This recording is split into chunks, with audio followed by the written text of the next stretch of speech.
Ibang mukha sa salamin nakatitig, may tanong nasa isip.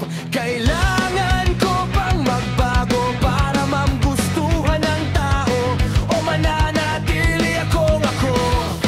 Kasi ito lang ako, hindi na mag-iiba kaysa magsuot ng maskara. Mga sabi-sabi, minsa'y nakakabingi sa mundong puno ng kopya at paghahambing.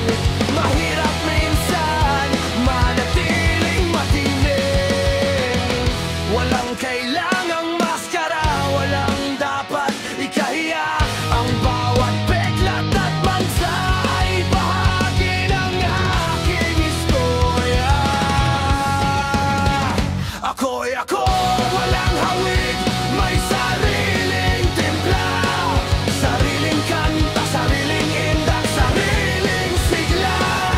Hindi man sumusunod sa uso, sa takbo ng mundo, basta't masaya ako sa pagiging ako. Yan ang totoo. Walang hahabulin, walang babaguhin. Ang kulay ng buhay ko ay ako ang pipiliin.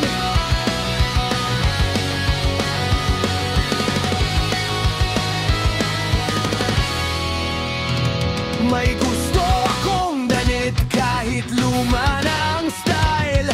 May gusto akong kanta kahit di na yan viral. Ang kaligayahan ay hindi sa pagtanggap ng iba, kundi sa kapayapaan ng loob na malaya ang diwa.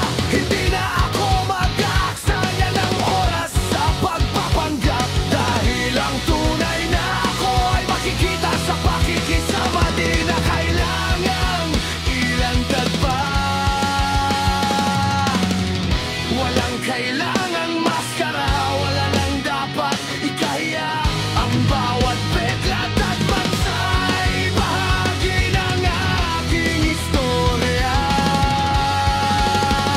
Ako'y ako, walang hawig, may sariling timpla, sariling kanta, sariling indak, sariling sigla.